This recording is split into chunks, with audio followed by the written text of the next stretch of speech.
Time now for our international press review in the papers. Marion Hembus is here to tell us, well, all about it, starting with the situation in Afghanistan, if it's not bad enough. Girls being attacked just for going to school. That's right, yes. About 90 girls rushed to hospital after being sick and feeling dizzy in the northeast of the country. That's brought to us by The Independent, who shows some harrowing photographs. The Taliban have been blamed for this, trying to poison these girls, trying to drive women out of education. That's what the paper's saying.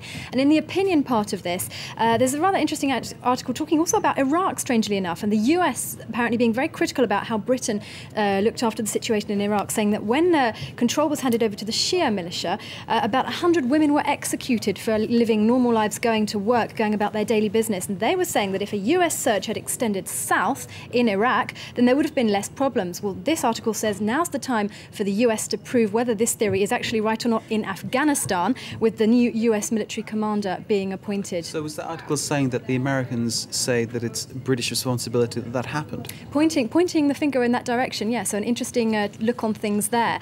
Staying with the Taliban, but this time in Pakistan, and The Nation also being fairly critical of foreign forces in the country, saying that women are also being warned in Pakistan to shun Western dress or face being defaced beyond recognition.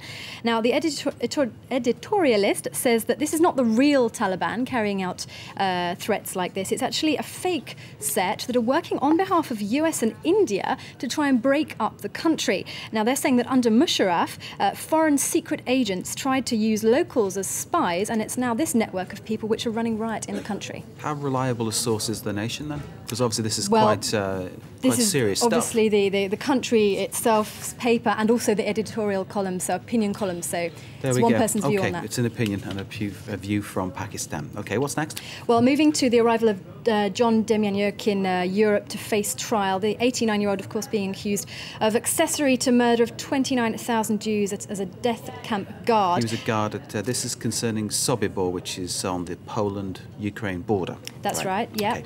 And of course the courts may end up coming up with the decision that he's too sick to be tried, and we've seen him in a wheelchair in pictures over the last few days getting oxygen through a nasal tube. The Jerusalem Post of Israel saying that this really, for the survivors of the Shoah, is intolerable to watch him trying to seek sympathy in this way. Moving to Libération, the French press, and they run a double-page spread on him. 3 decades he's been fighting these kind of accusations, and so they show a photo gallery of how he's changed over the years. And finally, we also took a look at the Tagesspiegel, the German press, where there's a witness statement from a certain Thomas Blatt, who was a survivor of the camp where Demjanjuk worked, and actually reminds us that he was once detained there himself, but became a guard to escape the horrific conditions himself. Okay, that's Demjanjuk, who is, of course, as you say, facing justice in Germany. Cannes, just time the to film festival, getting underway today. Underway today, and Libération doing a major piece on this, including a look back over the career of Isabelle Huppert, the jury of the president, the French actress. Looking very glamorous in that photograph. Looking very glamorous. She's no stranger to Cannes. She's been on the jury before and won twice the best interpretation. And there's also the 10 Commandments survival kit from Libération. Things you should do while the festival's on. Thou shalt not drink, smoke or sniff too much, apparently. Thou shalt watch films, and thou shalt look for a new job when it's all over. Do you wish you were going? Love to be. We'll try and fix it for Marion to go to Cannes. You're watching France 24. Stay with us. Yeah, just...